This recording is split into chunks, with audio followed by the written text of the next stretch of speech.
Okay, so she's got the streaming live on Facebook started.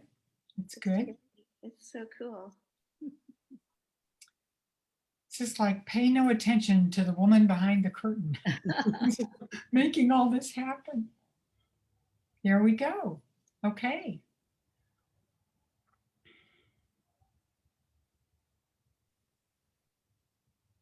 We're live. 4:01. Start when you wish. There's 55 participants. Wonderful. Thank you, Lynn.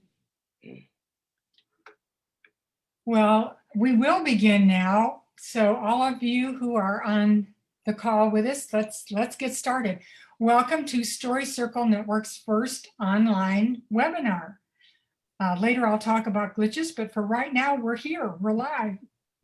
I'm Jeannie Guy. I'm a longtime member and current president of Story Circle, which is a phenomenal organization that supports and promotes women writing and telling their stories. So for those of you on the call who are new to Story Circle Network, please be sure and check out our offerings at storycircle.org.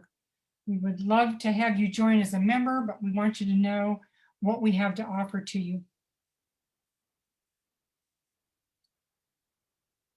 So hold on just a minute here, and we'll move forward. We are thrilled, obviously, with the response and your interest in this topic. There were, at the time I got my little speech put together, about 125 of you on the call, and Facebook is handling the overflow. We anticipate as many as 140. So thank you for joining us on this venture. And special thanks to Len Leatherwood, who is our vice president and the online classes coordinator. She is the one who birthed this Zoom webinar. I think she's in labor right now, and she will act as technical support. We are over the moon proud to be able to offer this particular creative webinar entitled Cooking Lived Experience into the Written Word. Cooking Lived Experience into the Written Word. And we are featuring 3 award-winning women authors. Barbara Linn Probst, author of Queen of the Owls, a novel. Barbara, can you wave? Can they see you right now? Yes, okay. And Debra Thomas, author of Lose, a novel. And Cindy Rasicot, author of Finding Venerable Mother, a Daughter's Spiritual Quest to Thailand. They are going to share their wisdom, their stories, their process, whatever moves them, for about 40 minutes or so, and that'll be followed by some Q&A. So if you would, please type your questions into the Q&A box. And the speakers have said they will make themselves available on an open-ended basis here, so get the questions in. Apparently they will all be answered. And if you are having any technical difficulties, such as if you were on the call early, you would know what we're up against here. But there will be some glitches. This is a maiden voyage for us. If you're having any problems, let us know through the chat box, and Lynn will do her best to help you. So, Barbara, I'm going to turn the evening over to you. I want you to know how grateful Story Circle is to all 3 of you for creating the plans for this event, and your generosity in providing what I'm sure is going to be an intimate and helpful experience for your audience. So, Barbara? It's great. Thank you so very much. So first thing I want to say is just to make sure you're in the right place. If you thought you were going to a cooking class where you'd be getting recipes and cooking tips, this is not us. So the word cooking is used here for the process of starting with the raw material of life, which is inevitably messy, unstructured, and transforming it into something that will make sense on the page. And that's true whether you're writing fiction, memoir, short story, long story. There is a process where you take the stuff you've experienced and understood, and you select, highlight, organize, translate, into a written work that will have meaning for others. And that's what we want to talk about this evening. So what our format is going to be is that we have a PowerPoint, and we're each going to go through 4 topics, speaking briefly to each of them. But really, the main thing in my experience with these kinds of events is what is so important to address what you want to talk about, not what we want to talk about. So put all your questions in the Q&A and we will interact together for as long as we want to. So that said, here we go. So we'll start the PowerPoint. So next slide. We need Len to move the PowerPoint. Oops. Okay. This will happen shortly, I'm certain. There we go. Okay, so we're each going to introduce ourselves first of all. So as you know, I'm Barbara Linn Probst, Queen of the Owls.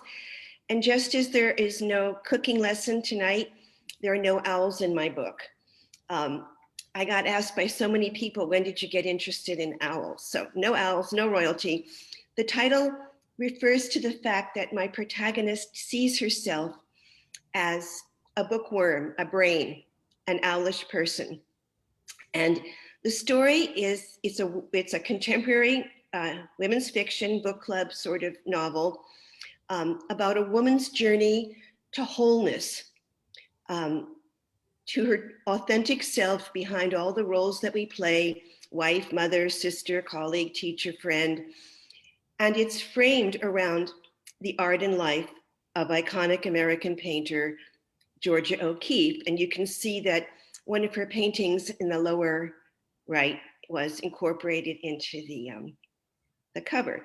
So it's, again, the story of a woman seeking a kind of embodied wholeness, reclaiming her neglected sensuality, finding a more organic way of relating to the world and to herself.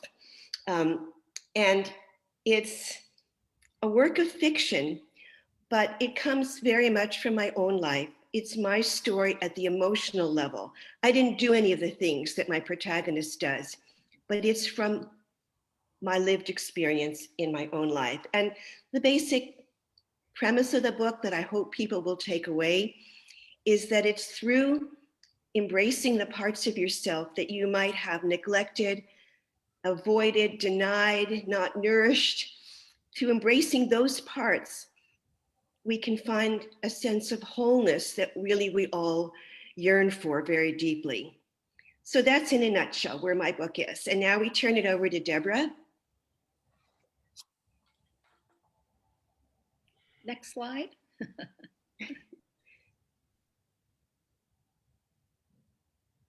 Yes, my novel is called Luz, and Luz in Spanish means light. It's also the name of one of my characters. My main character is Alma, but her daughter is Luz. The novel opens with mother and teenage daughter having an argument. And the argument leads Alma to reflect on the journey that she took when she was a little bit older than Luz, to find her missing father. Her father was a migrant farm worker who would work the farms in the US, and he would travel between Mexico and the US. And he had done this for decades. One year he disappears and the family is devastated. So Alma and her sister Rosa decide to travel north to see if they can find him. It's a journey of struggle, but it's also a journey of resilience and love. My hope is that my readers will enjoy the universal themes, the coming of age story, the adventure of her journey as she meets people along the way. Some are kind and some are cruel. It's a love story, a romantic first love story. But I also hope that my readers will see through Alma's eyes and experience her perspective and come away with a deeper understanding of the undocumented immigrant experience. And that is Luz. Now, Cindy, let's hear about your memoir. Yes, hi everyone. It's a pleasure to be here. My spiritual memoir is Finding Venerable Mother, a Daughter's Spiritual Quest to Thailand. How does a Northern California suburban mom come to be ordained in the Thai Buddhist tradition? that's more or less the journey that I'm here to talk about today. And it's the journey of my memoir. In my search for sanctuary and wholeness, I come to meet an incredible Thai Buddhist teacher, Venerable Dhammananda Bhikkhuni, who comes to love and accept me in a way that my own mother never could.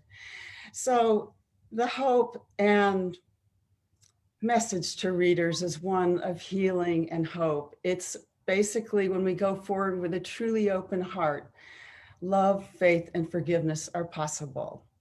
And now back to you, Barbara. All right, so the first question we really wanted to talk with you, at least to open up, is where does the story come from? What's the source? Each of us has things in her life that were the spark, found their way into our books and made us write this particular book and no other. So there were a lot of them. For me, it was really a convergence of many things, but I'm going to talk about just two of them tonight for the sake of time, although I'm happy to talk about the others during the Q&A. So we'll start with the picture on the right, which is me wearing a sweater that matches the painting, which just was a pure coincidence. Anyway, this is a painting by Georgia O'Keeffe called Black Iris. Now, here's where I actually saw it in person, but I had originally just seen it in a book, and it had a very profound effect on me. And I wrote a scene in an earlier novel, which fortunately will never see the light of day. But this particular scene was where the protagonist had an experience with this painting that was very much like mine.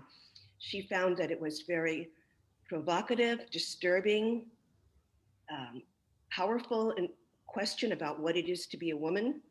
And I loved this scene so much, and I couldn't bear to delete it when I deleted the novel. So I saved it, and it simmered below the surface and later found its way into a very different book.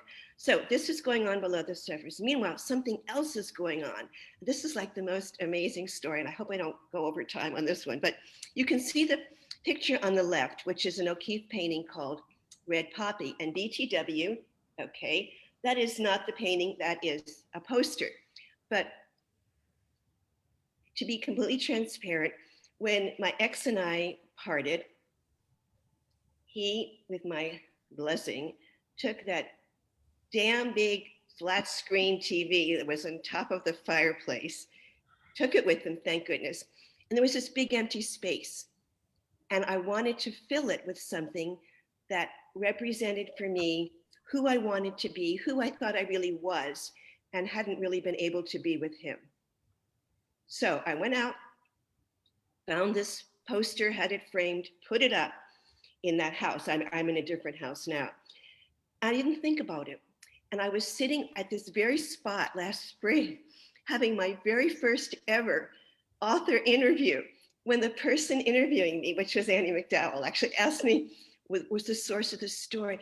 And I saw this behind me, and I thought, OMG, 10 years ago, I did this thing, and it was in my subconscious. I never thought about it when I was writing the book, but it was waiting to give form to something that I really needed to express about the journey to a kind of embodied womanhood.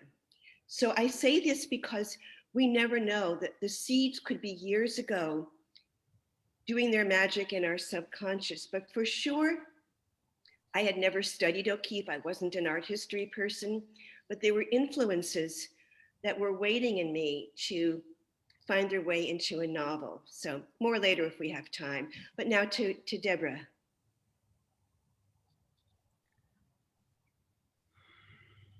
The lived experiences that led to my writing began in the early 1990s. I taught English as a second language to adults from all over the world.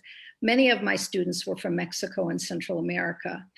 I came to learn about what their lives were like in their home country, what motivated them or forced them to leave their homes, what their journey was like, and then what it was like once they arrived here. Now, in the early 90s, I felt a particular connection and relationship with my students, because it reminded me of my Italian upbringing. My grandparents were from Italy. I grew up in an Italian neighborhood. And at this time in my life, I was having some personal problems and I was 3,000 miles away from my family. So being around them, hearing the language, which is so similar to Italian, hearing the ranchera music during our breaks, which reminded me of my grandpa playing his handheld accordion and singing, the Catholic Church, the Virgin Mary, the Virgin of Guadalupe, so many cultural similarities that being with them gave me comfort during this time. Now, late 90s, I started to hear about the deaths in the desert. North American Free Trade Agreement had left Mexico with the devalued peso, and immigrants were coming across the border in increasing numbers. And our government responded with Operation Gatekeeper, which put up more fences, more high-tech lighting, and they thought it would prevent them from coming, and it didn't. It just pushed them further east through the desert, and they were dying from dehydration by large numbers week after week. So I became involved in some immigrant rights organization with Amnesty International. I ended up having some eye-opening experiences. I got to go to the border of Nogales, Arizona, Nogales, Mexico, and spoke to people on both sides of the border, including Border Patrol. I met Father Richard Estrada with Water Stations Project, organization that goes out to the desert, and we left water marked by blue flags in the hopes of preventing death from dehydration. So all of these experiences I wanted to write about, and I wanted to share my experience and my knowledge through fiction, because I'm a firm believer that through fiction, you draw the reader in to experience another person's life, to see their perspective, and then hopefully deepen our humanity. That was my hope. So these were my lived experiences that led to Loose. And now we'll listen to Cindy. Thank you.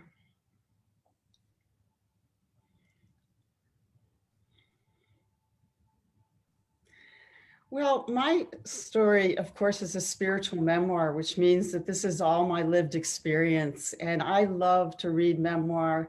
I love to explore my own feelings. I am also a psychotherapist by background. And I will tell you a story in just a moment of how I've always been searching for a spiritual connection. So the source of finding Venerable Mother is my powerful spiritual connection to my teacher, Venerable Dhammananda Bhikkhuni. And you see her here pictured on the right with me in 2017. We are in Thailand. I'm at Sangdhamma Kalyani Temple. It's an all-female monastery, and it's probably about 2017. I should say there are probably only three, I'm not sure about this, but very few all-female monasteries in comparison to male monasteries.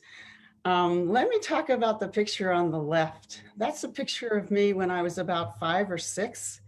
And we were living in Aiken, South Carolina in the 1950s during the time of racial segregation. And I was playing in the backyard with my brother, who was probably 7 at the time. I turned to him and I asked, "Where is God?" To which he answered, "Everywhere." Well, I got really excited. I started running around, looking in the bushes.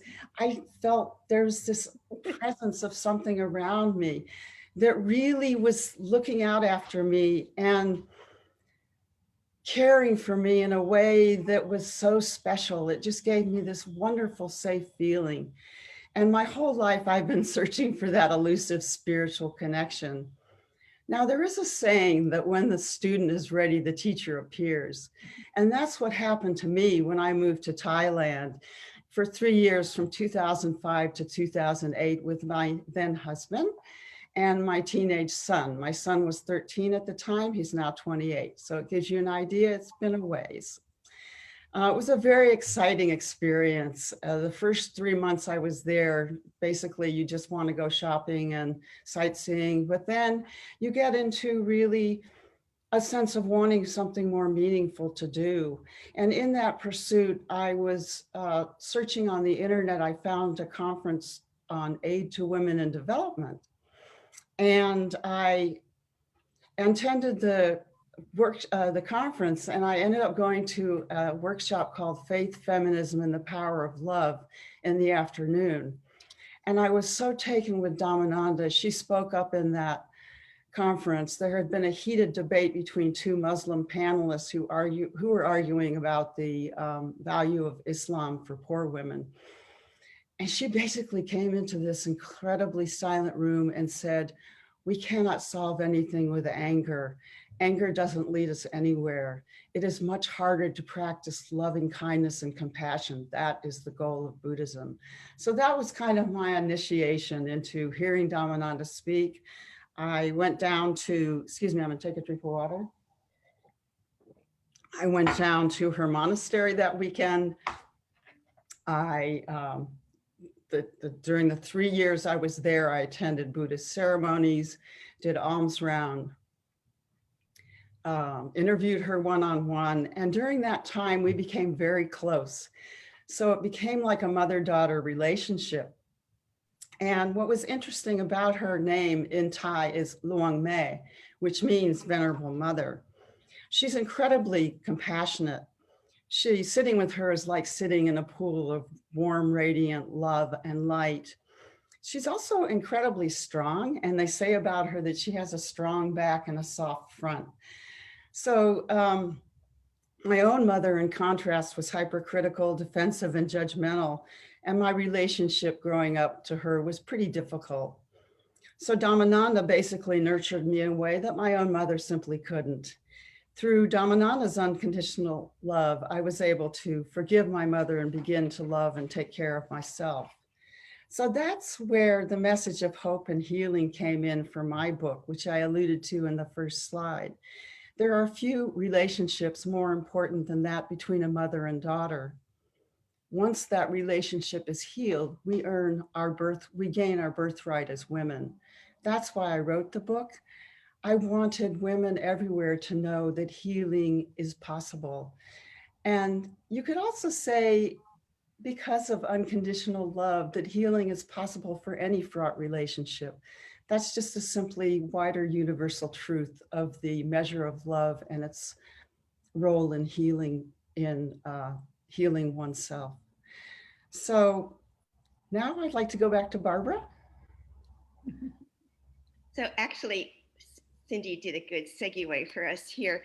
For sure, each of us was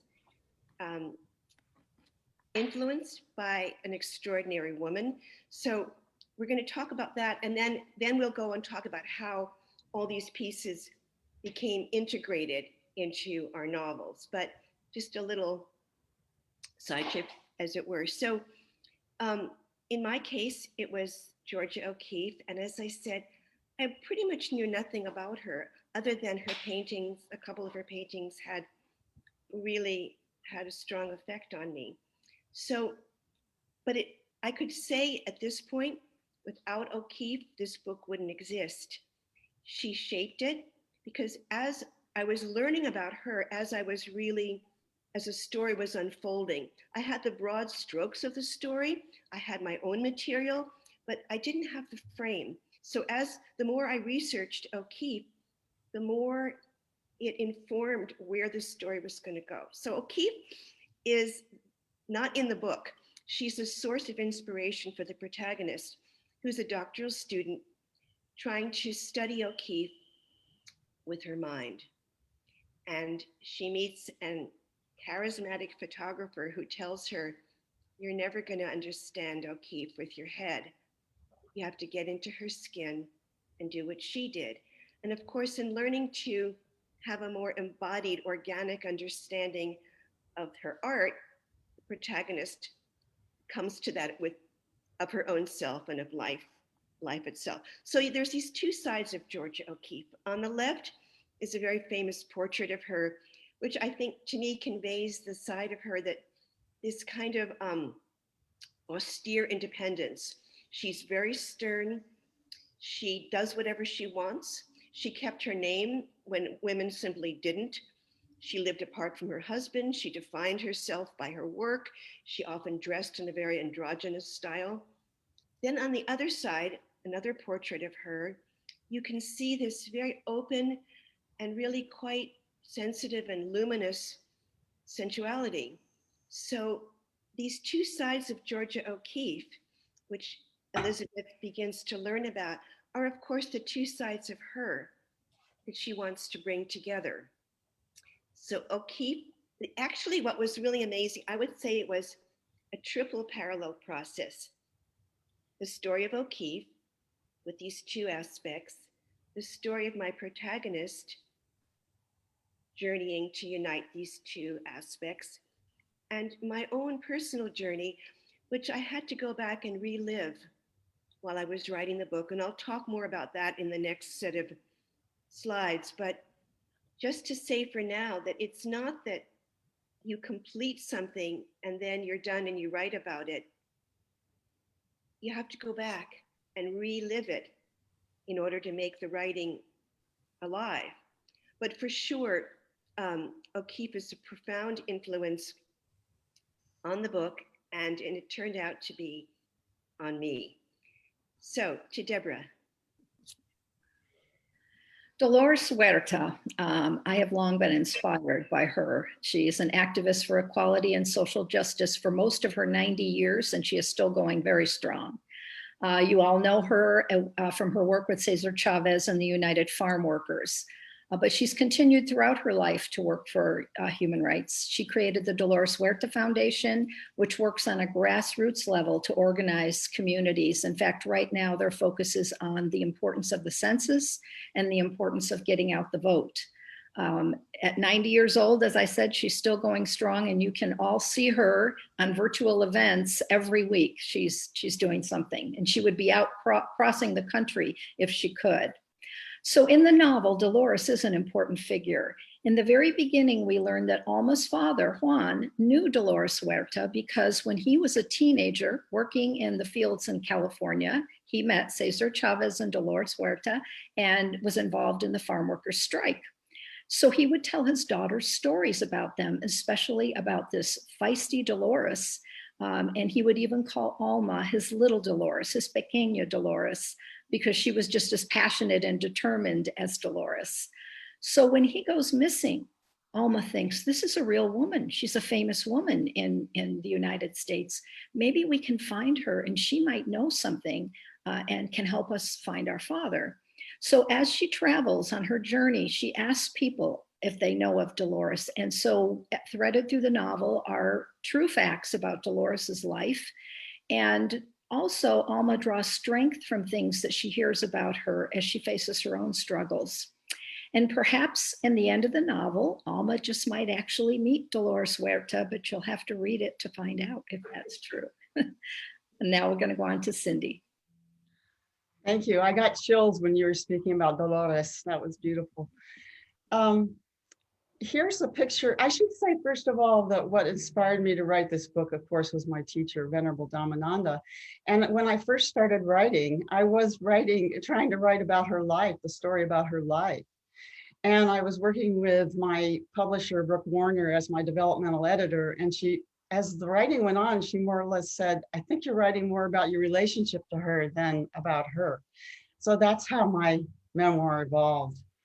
With that as a background, you see here a picture of me on the right with her in 2007. And you can tell it's a while back because my hair is still brown. To the left is my favorite portrait of Dhammananda taken by my good friend, Nancy Zerrier. You can see the light around her eyes. And when I sit in Dhammananda's presence, it's like being initiated into a new world, a new way of seeing, a new way of being. And I wanted to read a very short paragraph of what it's like to be in her presence. It's when we first met early on, I'm walking in the garden with her and I start to weep. Dhammananda reached out to touch me. It's okay, she said. People often cry when they first arrive. You build a wall around yourself and that wall starts to peel off and you allow that soft you to come out. I believe change comes from the heart, not from the intellect. You must feel it. If you have to weep, weep, and it opens you up and leads you to change. I felt as if she saw through to my soul. So let me say a little bit about Dhammananda. She was the first woman in Thailand to be fully ordained in 2001. Because Thailand doesn't allow ordination, she had to go to Sri Lanka to be ordained. Let me give you an idea of what the situation was like in Thailand, probably then and now. There were approximately 300,000 male monks. At the time she ordained, there was none. She was the first one. Now, almost 20 years later, there are almost 300 women ordained like she is. So she had an amazing life. She wasn't always a Buddhist nun. She was ordained at 54. She was married for 30 years. She had 3 grown sons, was a well-known and accomplished professor at a Thai university, teaching Buddhist studies. She was even a popular TV Dharma host. She used to wear false eyelashes, 2-toned eyeshadow, manicured nails, the whole bit. So she's gone through quite a transformation in her life. Last year, it was very exciting for all of us because she received a great honor when the BBC named her to its list of the 100 most important and influential women in the world, along with the likes of Greta Thunberg and Alexandria Ocasio-Cortez. So she has really worked very hard in her lifetime to restore what's called the women's Sangha, the female monks, the Buddhist line of women in Thailand. Now back to you, Barbara. That's great. So now we're going to start to pull this together and talk about how on our journey from all the things that we live to holding a book object in our hands, along that road, we select, we highlight, we organize, we transform from what we live, and also in my case too, from my research. So how does one decide what to include? What are the challenges, both in terms of craft and also at the personal level of taking all this stuff and turning it into a book? I mean, I like to say as a novelist that I take the particulars of my life, I find the essence, and then I re-embody that essence in a new particular, in a new detail, in a story that may not look like mine, but is the same in its essence. So I'm going to talk a little bit about the 2 sides for me. One is the research side and the other is the very personal side. Just for fun, I put these pictures up because I did go to visit the places where O'Keeffe lived and worked, went to see as many of her paintings as I could. And you can see on the left is me with Jimson Weed, which is the most, it was sold for $44.4 million, highest price ever paid for a painting by a female artist. Although O'Keeffe hated to be called a female artist, she said, "I'm just an artist." But anyway, it was me 1 inch away from this painting. The guard didn't care. It was great. So I went to all the places where I could experience for myself where she had walked, to see her paint. The one I showed you before of the Black Iris, I actually had a private viewing, and it was just me alone with this painting in this little room, and it was really extraordinary to feel its power. Since the story has to do with the paintings that O'Keeffe did in Hawaii, which are very little known, for me, I went to Hawaii and I could experience the different quality of the air, the heat, how it felt on one's skin, so different from the desert. And it really helped me understand something. Now, what I had to do here, the challenging part was my protagonist, Elizabeth, has all these theories about O'Keeffe. So I didn't want to get in trouble with the O'Keeffe scholars by saying anything that might not be, the tried and true. So I put it into Elizabeth's mind, into Elizabeth's words. And that's how I got away with the interpretations, because I wasn't claiming it was true. I was just saying that this is how Elizabeth sees it, and how she saw O'Keeffe is very central to the story, because she saw O'Keeffe the way she wanted to see her. So that was one of the things that was challenging from a craft point of view. But with the most important thing, I think, for tonight is the challenging part for me at a very personal level, which is that I really had to expose myself. I didn't understand that till I gave my very first public talk about Queen of the Owls back in last April. And I realized that I couldn't hide behind this intellectual writer's persona. I had to be real. I had to be there in front of people, which I try to do every time I speak now, and share the fact that Elizabeth's pain at being an admired but not a really desired wife was my pain. And I had to go back when I was writing the book to make it authentic. I had to go and relive stuff that I thought I had finished with. I had gone beyond it, I had healed it, but in order to write authentically and to talk about the book authentically, I had to go back into those really hard places. And I hadn't expected that, but it was very liberating. And the book, writing the book and talking about it really changed me in ways I hadn't expected. So this cooking of your life and then eating it again afterward, it's an ongoing process. It's not just one and done. And we can talk about that some more in the Q&A, but I want to pass the baton to Debra now. Thank you. Well, when I sat down to write my lived experience, initially I wrote an entirely different novel.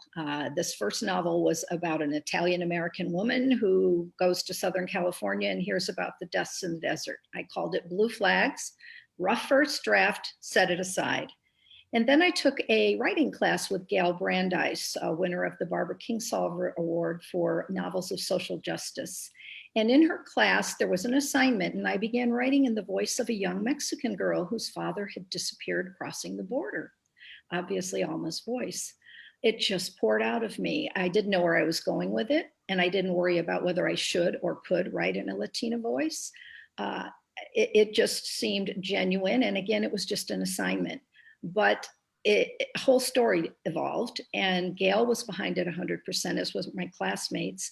And of course, over the next couple of years, I ended up with the first version of my novel, which I then called Searching for Dolores. And this was just Alma's journey. I ended up getting an agent. It took a while, a Latina agent, and it made its way to a couple of big houses in New York, but ultimately they passed. This was in 2009, 2010, during the recession. I was devastated, and I stopped writing for a couple of years. Then when I did start writing again, because we always have to keep going, I went to a writer's conference and I met Elizabeth Mackenzie, another writer teacher. And long story short, over that year, she ended up reading Searching for Dolores and told me she thought I really needed to get it back out there, and gave me some wonderful advice on how to revise it. And her most important advice was try to update it, make it more contemporary. And I thought of my high school students that you see pictured here. I also taught high school at James Monroe here in LA. And I had heard the adult voices in my ESL classes, but I had also heard the voices of the children or grandchildren of certain, immigrants who had come across. And suddenly Luce's teenage voice came into my head. Now, the first book ended with Luce as a little girl, but suddenly I heard teenage Luce. And so I wrote a new opening, a new closing. I added a lot more to the body, and I had Luce, the novel I was ready to publish. But I knew I had to be a responsible writer. I was aware of cultural appropriation, and this was before American Dirt controversy. But I knew I needed a sensitivity reader, and I wanted someone who was Latina, who was familiar with both the US and Mexico. And I thought of Alma Luz Villanueva. She is the winner of the American Book Award for The Ultraviolet Sky. She's written many books, poetry, short stories. I did not know her personally. I knew that she had lived in the US, but she had been living in San Miguel de Allende for 15 years. Gail Brandeis knew her.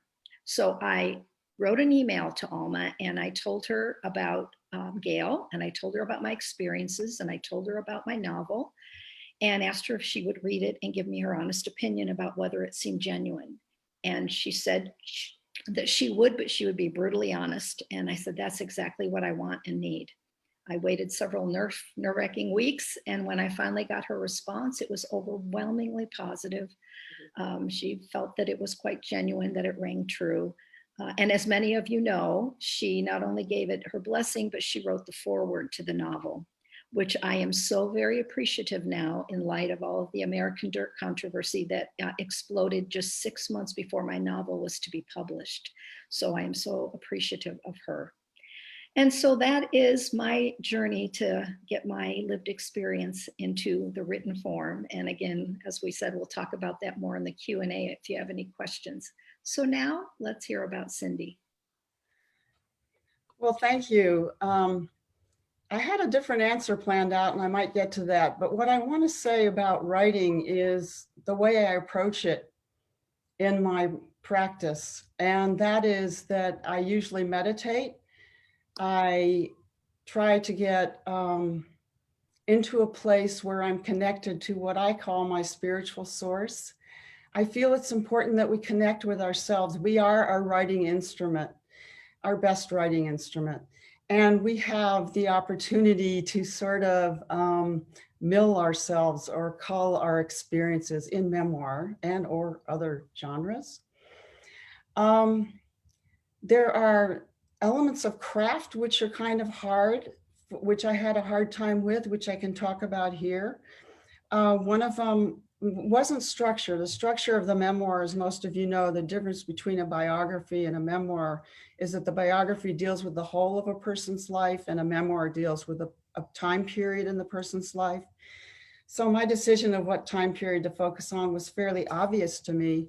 It began when I moved to Thailand in 2005 and peaked with my ordination experience in 2014. So I had to wrestle with the idea of what is spiritual, what is a spiritual memoir, what does spiritual mean to me? And embodied in the spiritual memoir to me is personal transformation, that genesis of the authentic being, that moving into our selfhood.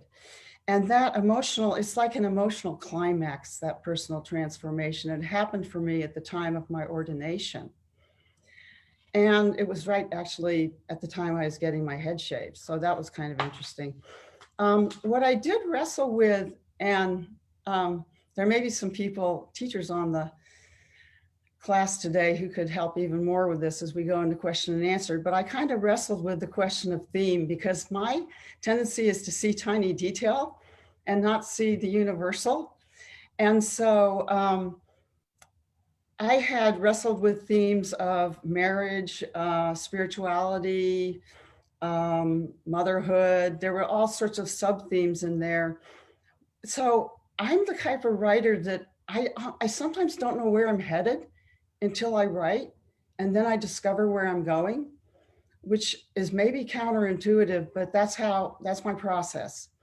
So when the book was written and it became obvious to me that I was examining my own relationship to my mother in light of my relationship to Dhammananda, that's what made it interesting.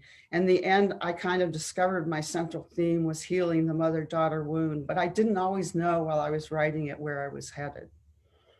That's kind of the beauty of the creative process. So here's a little bit about my ordination experience. On the picture on the right, I'm ordained and you can see me with a shaved head. They also shaved my eyebrows, which I thought looked really weird, but other than that, I was pretty happy with the way I looked.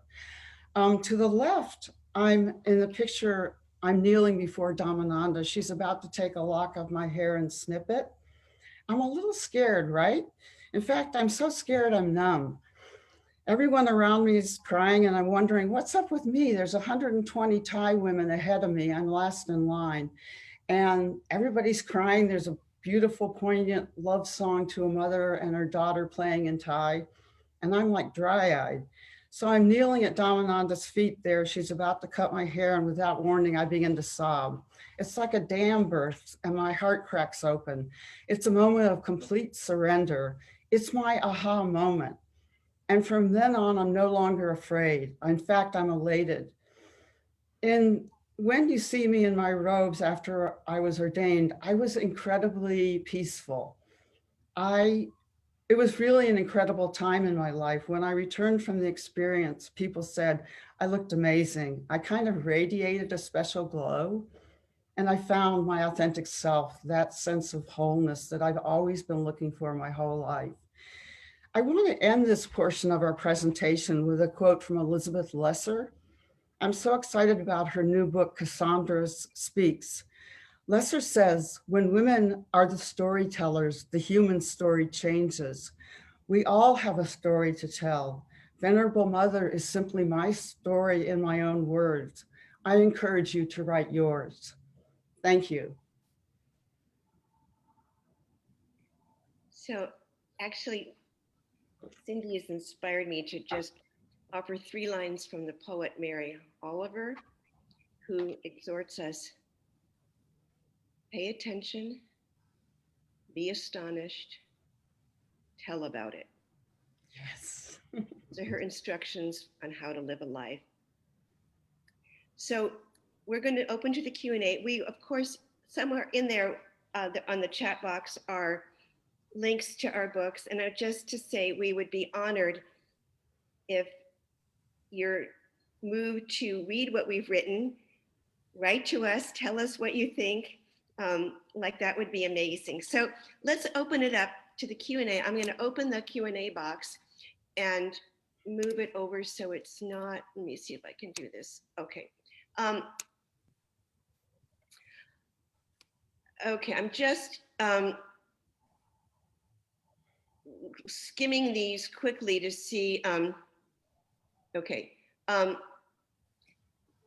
Here's one that could go to all of us. Your books sound appealing. They all sound very serious. Did humor have a part to play in your book or in your writing process? Like, that's a great question. And maybe just a couple of us want to speak to that. Just someone start talking and. Well, I can just, I mean, obviously my story is a very serious story, but the sisters would joke and tease with each other, and, you know, Alma and Manuel. So of course, in the interpersonal relationships, there's some humor and in that way, but beyond that, of course, mine is a very serious story. I think there's a lot of joy and camaraderie in my story with the relationship to the Thai Buddhist nuns. They were, during the time when I was ordained, because I didn't speak any Thai and it was all in Thai, they were always yanking on me, pulling me this way and that, saying, Kun Cindy, they say Kun before every name. Go this way, come here. And it was pretty funny. I mean, they thought I was pretty funny. So it wasn't all that serious. It had a very light side. It's cool because, you know, one can tell we're all talking about how to be a whole woman in one way or another. I mean, and how to find ourselves, find meaning, but it's not heavy, it's light. So just to open another question, and there's several questions in one. So let's take the first part. How long did it take you to write your book? And I'll actually speak to that one a little bit because it's kind of a funny story. I'd signed up for this very expensive year-long workshop. And I went to the first meet with this book that I wanted to, the same one that I told you that I threw out. I really wanted to save it, all that work, you know. I showed up at this workshop with this book and I realized, this sucks. So here I was committed for a lot of money for a year-long program. I had no story. I was desperate. I was like, people were like throwing ideas at me and I was reeling. I really had nothing. And what I do, is Stephen King talks about letting the boys in the basement do their work. I call it the girls in the basement, the ones that know what to do while you're sleeping or you're in the shower or you're gardening. And I just emptied out and the story just appeared. And it only took me a year to write it, which is a really short time for a complicated novel. But it was clear to me that I'd been trying to write the wrong book. And this was the book that I needed to write. And again, complete fiction. For example, she poses nude in it. I have not posed nude, as they say, yet. That's a joke. But I didn't, but the events, but this was my story that I needed to tell. So it out of the void, it didn't take more than a year. So if anyone else wants to speak to that, maybe no more than 2 of us per question. Well, I can just say that when I first sat down to write, I was teaching full time, but at what was called a year-round school. And what that meant was I would work for 4 months and I'd be off for 2 months, work for 4 months, be off for 2 months, but paid the whole year long. So I had 4 months where I could sit down and write, and I would get early, I'd get at the computer and I'd work every day, Monday through Friday, sometimes more. So over 4 months, and then a little bit more beyond that. So even though I say it took 2 years, it really wasn't 2 years. It was more like a year and a half. So here's another, here it is. Here's a craft question. I'm just going at random because I'm looking for ones at first that are not specific to any one of us. Person is asking about writing dialogue of how, this is a very craft question, and how we write, use dialogue to make it real while also advancing the story, which is different than people's, it's the one about, Bob, remember that's the one that uses dialogue to do an info dump, but how to make the dialogue real and alive. So anyone want to speak to that? Yeah, it's kind of tough to answer briefly, isn't it? I think it's a matter of balance. I mean, you don't want too much dialogue or you're reading a play. Sometimes you need to put it in narrative form, whatever feels natural and sounds natural. And then when you read it back to yourself, is there too much? That would be one thing I would say. I would say writing dialogue is hard for me, and that it takes practice. And it's a really good question. I don't think I have an immediate answer, but it's worth taking a look at. So thank you for asking the question. Someone also asked who published our books. Of course, we share the publisher of She Writes Press. That's how we met each other. And She Writes is an all-girl, award-winning, kick-ass, visionary publisher for women, a hybrid publisher. For myself, with that first terrible book that I keep talking about, shopping it to 70 some agents when it was really in no way even ready. And I even got some requests for full. With this time, I was not going to put myself through that again. It was hard, reminded me too much of my time with infertility. And when I made the leap to become an adoptive mother, still a mother. So I felt it was a very similar leap for me to say, I'm going to greenlight myself. I'm still a writer, and readers don't care what's on the spine of your book if it's a good book. It was a very important step for me because I had to go back into that whole, am I a real mother thing. I do want to say that going with a hybrid press is not for everyone. It does require resources. It also requires a certain temperament, certain time commitment, a certain kind of capacity to greenlight yourself, which is what Brooke says. So if anyone wants to add to that, that would be awesome. I don't have anything to add. I think in my case, I was not ready to go out and look for an agent.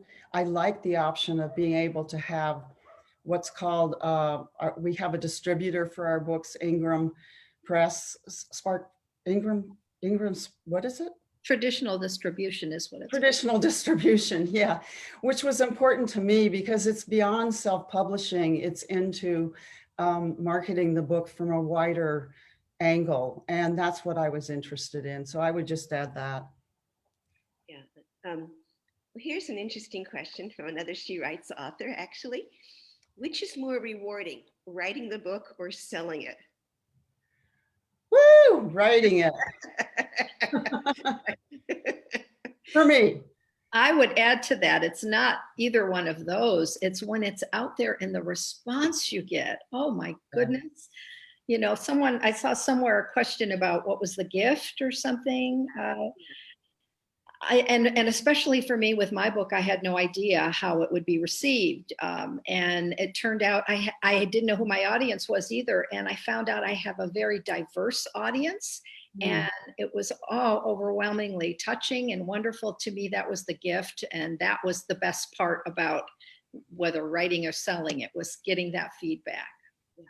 Now, there's several questions about marketing. And if I may, rather than getting into like, which things did you use and all of that, would it be okay if we speak to the experience, which I think most people struggle with, is like having to market when the book is finished and then you're not done. So maybe we could just speak rather than, which specific marketing strategies, because there's so many out there and you never know which are going to end up, tipping the person into click buy now. But if we could maybe speak to the experience of marketing, our favorite subject. Not. Not. I have a sense of myself as a writer as being very solitary, which we are, and alone. And, it was interesting because coming into marketing, that's what I like this book Elizabeth Lesser has written, Cassandra Speaks, because it's about women giving rise to their voice. And so the process of marketing for me was one of coming to realize I have an authentic voice. I have a place in the world. And taking that outward step is what I consider marketing, trying to connect with other readers, trying to introduce them to what they might be interested in if they read my book. And so it can be kind of an exciting venture, but it's different for me from the writing experience. I just want to add, and I think we could all maybe speak to this one, that I was very uncomfortable when my book came out, right when the pandemic was starting, and George Floyd and all of that. I was like, how am I going to go there like talk about myself and like buy my book? When I realized it's not about that at all. Very much to piggybacking on Cindy, that in difficult times, stories have always been a source of healing and growth and renewal, and seeing it as I had something to give that maybe could actually be helpful. And I read a quote the other day, I put it up on my Facebook page, when someone was asked why bother, and he said, because there's someone out there with the wound the exact shape of your words. So that helped me very much to not see it as crass or materialistic, but as finding a way to reach and give. And the other thing I tell people, because I've done webinars about marketing, is only do the stuff that's fun. You can't do it all. Just do the stuff you genuinely enjoy. So Debbie, did you want to add to this? Well, that's all that I would have said. I mean, we're getting so overwhelmed hearing all the many things we could be doing and should be doing. And of course, a lot of it is expensive and it just is overwhelming. And then you realize that you need to do what you're comfortable with, what you can do, take a little bit here, and then spread it out over time too. You don't have to do everything at once. And that's kind of the way I'm handling it. Now, I'm obviously no pro. I'm very new at all this, but that's what my approach has been. Barbara, I just want to check in with you about time. It's almost 5 o'clock. Would you like to take a few more questions? 5 o'clock. No, that's 8 o'clock. Oh, sorry, 8 o'clock. We're on the West Coast. Well, we did promise to try to get, there's a few more that I think we should try to honor. Good. We didn't say it would be an hour, but no. This one I just love that someone just posted. How do you know when your manuscript is finished? Isn't that interesting? By the way, F. Scott Fitzgerald apparently was making edits up until the moment that it went to the printers. And she writes, oh, they hate me. I just did my arc corrections for my second book. 325 changes to the arc. So you just have to stop at some point, right? Or did you know you were done? Was there a moment? I felt like I knew I was done because I had, revised and then did what I did. But as you say, once you do, you have an editor who might make some suggestions or whatever, or you might notice something when you actually read it, when it's finally in book form, when you get that arc, it looks so different. Yeah. So, but I think generally, there's always something you could add. You might later go, oh, gee, I should have done this, I should have done that. But at some point, you do have to stop. I see one question that I would like to answer real quickly, if that's okay. And that's about young adult readers. Is it okay if I jump in? I just noticed it.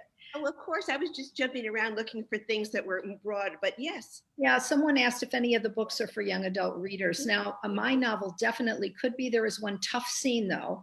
Having taught high school, we've read some tough scenes, in 11th and 12th grade, like Color Purple, you could take, for example. But I have had the pleasure of being told by a couple of high school teachers that they felt that Loose would be great for their students, especially the Latinx community. And in fact, I've gotten feedback from some of my former students who said that they connected with the story. They saw their mother and themselves in it as Alma and Luce, and it led to a conversation with their mother about her journey that they had never, done before. So, however, there is one really difficult scene that might be questionable. So I would just throw that out there. That's about mine. I don't know how you two feel about yours with young adults. I'm not sure. Yeah, I don't feel mine necessarily young adults would be interested in. That's just my take on it. But Yeah, I think, one needs a certain life experience to really read my book, to be honest. There's one question on here. It's similar to what we talked about, but particular challenges in writing about real people. mhm. That, you're representing someone else. Speak to that. Now you already, Cindy, you already were acquainted with the person and they knew you were writing, correct? Because in my case, it was Dolores Huerta who I needed to make sure it was okay with her.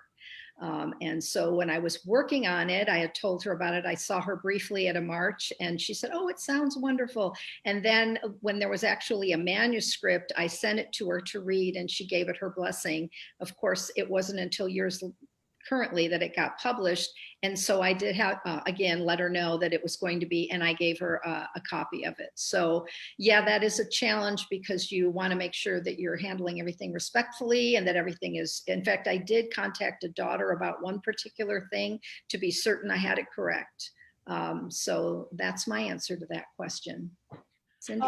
I did. I was in Thailand the month of March, right before COVID happened. I had to come back in an emergency return flight. But it was fortunate because I was at the point in my editing process where it was the last go round on my book. And she actually, Damananda, read my book. And she liked most of it. She had a few teachings for me on a personal level, which basically had to do with coming into my own as a person and being perhaps more independent. But that was just between she and I. She didn't change anything in the book. But what that question brought up for me was, I did also let my sister was in my book, and let's see, anyone else? Oh, my former husband. So I wanted both of them to read it before I published it. And both of them were okay with it. I actually had more trouble from my sister than my former husband. He liked the book. But she, of course, had a different impression of our mother. And we're still on good terms and all that, but she's fairly quiet when it comes to my memoir. So it was just an interesting experience. I just have which is not an answer to the question, but it just reminded me. Well, I'm on very friendly terms with my ex-husband. I made him read the book. And the husband in it is not him. But many things were taken from my life, and he knew it, I'm sure. So, but I loved it when he finished reading it. He said, "It really made me see life through a woman's eyes." So I said, "It's a little late, aren't we?" But anyway, that was like a super wonderful thing that a man read this book and it would opened his eyes to a woman's experience. So I throw that in as in a joke, but because we're talking about women, it doesn't mean our books are not for men. I mean, my current partner loved it, but of course he had to love it, so that didn't count. But that's my N of 2 that my research about men. But I think it's important, really, that these are not just necessarily a book that a man would not find illuminating. But we definitely don't want to go on too long. But interesting question here, which is kind of perhaps a good way to wrap it up. And for those of you who did not get your question answered directly, you have our links, our emails, our websites. We're delighted.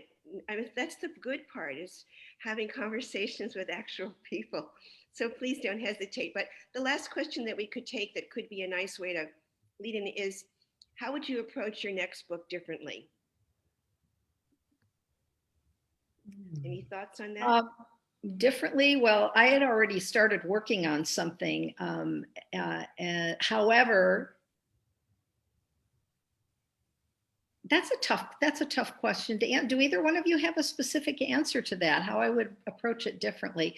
I just love writing, and I sit down and get in my characters' heads and get carried away and see what happens. I don't know that I personally would do anything differently. That's a wonderful answer, right? Cindy? I've gone through a bit of a growth experience, of course, because I'm on a spiritual journey. What else? But meaning that I'm a little less attached to my own ego, to my own me, my, mine experience. And I'm writing a book now about Damananda's life, going back to the original intent. And it's very good for me to be able to kind of separate out what is mine and what is hers. And it's hard for me to articulate it beyond that, but thank you for the question. Interesting. I mean, I would just answer that I'm actually have written a second book, and I'm working on a third one. That what I see is that it kind of reminds me when I adopted my second child. The first time I was so scared that it wouldn't work out. And so when it came time for child number 2, I knew that the right thing that was meant to be would happen, that the right child would find their way to our home. And I was much more relaxed, and I trusted my instincts more. I was less nervous.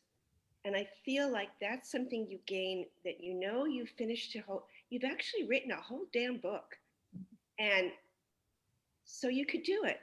And there's something that's a little less anxious and ego-driven and a little more relaxed. And so the current book that I'm working on, I just say that being at home because of the quarantine, I just got into this without that anxiety. So hopefully we grow, and that there's no end to this material that we have. We have to keep living so we have more raw material to cook up, to transform. And again, that this process of, it's not just literal, like even with the memoir, you're not just literally, like a transcription. Everything is transformed in some way, goes through a process. So like, that's the joy of it. So you want to close us off, Cindy? Yeah, thank you all so much for being here. It's been an honor for us to share with you today. We really encourage you to speak your truth, write your stories, and you can be up here next time. Thank you so much for joining us.